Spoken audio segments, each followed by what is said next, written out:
In today's video, we're going to take a look at the new controllers for the Xbox Series X and Series S.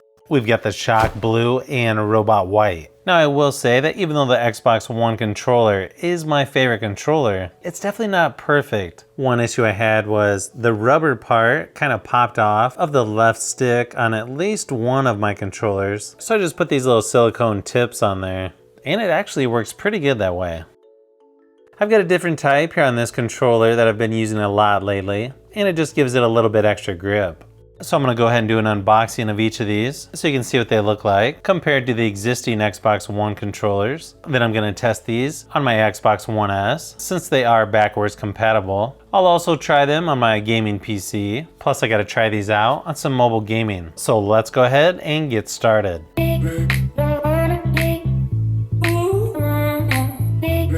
Packaging for these actually looks really similar to the current controllers.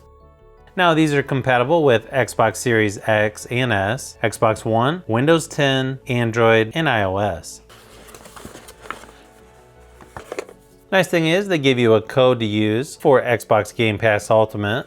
2 AA Duracell batteries are included. Now some people don't like it that you gotta use AA batteries, but actually I think it's a pretty smart idea. One, almost everybody's got AA batteries laying around, and two, they make some really good aftermarket rechargeable batteries. And of course, quick start guide and warranty information. Okay, so just picking this up, first thing I notice, it feels almost identical to the current Xbox One controllers. So here it is next to an Xbox One controller, just to give you an idea. And yeah, this is really minor changes. They made it a little bit smoother here around the home button. Not only is it the same color of trigger and shoulder buttons, it's actually a textured feel now instead of glossy.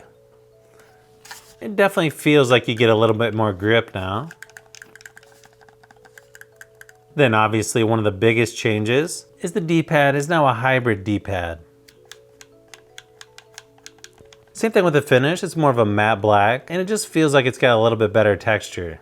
Same thing with the Xbox home button. The old one was a high gloss black, while the new one, it's more of a matte black. And you've got a new share button here in the middle. The other small difference, but I think is really nice, is you've got USB-C charging instead of micro USB. And then it looks like you've got the same pairing button there on the top. And then you've also got the same headphone jack placement there on the bottom. It's probably hard to tell on camera, but it also looks like the plastic lines up a little bit better versus the older one. Everything else feels pretty much identical though, as the previous Xbox One controllers. As far as your X and Y, A and B buttons, and just how the sticks feel in general.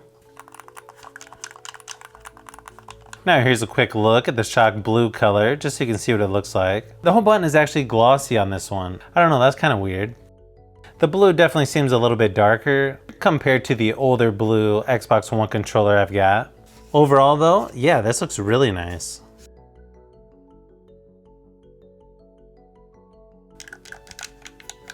That hybrid D-pad definitely feels a little weird to me, but I think I'll get used to it. I wonder if my rechargeable batteries on my old controller works on the new one.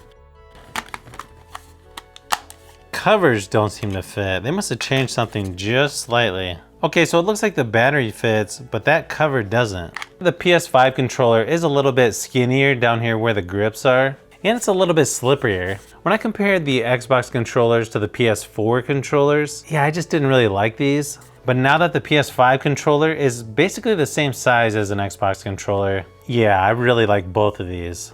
I will mention the Xbox controller definitely feels like it's got a little bit more texture on the back, which to me is a good thing. You definitely don't want it to be too slippery. So now let's go ahead and test out some games, and I'll give you my final thoughts on the new Xbox controllers.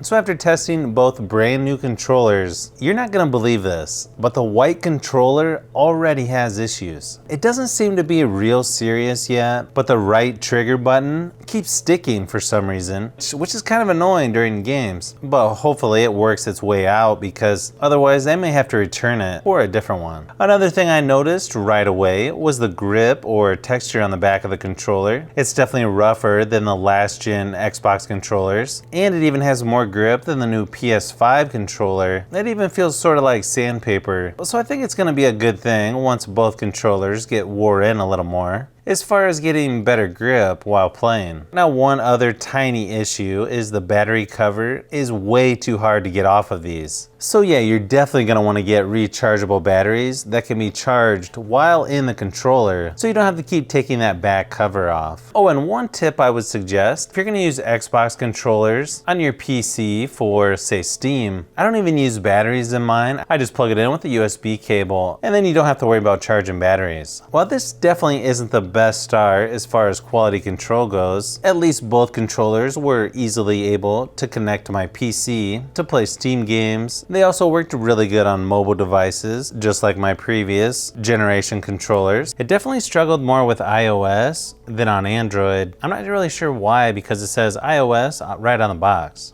And as of right now, the Xbox controller is still my favorite controller. Well, until my PS5 gets here, then it could change. So if you already have the older Xbox One S or X controllers, I'm not so sure it's worth buying these new ones just because they're so close, unless you can find them on sale. So if you've made it this far into the video, you may want to say thanks by subscribing, and don't forget to give a thumbs up if this video was helpful. This is Brian from Fishbee Productions. Thanks for watching, and I'll see you on the next one.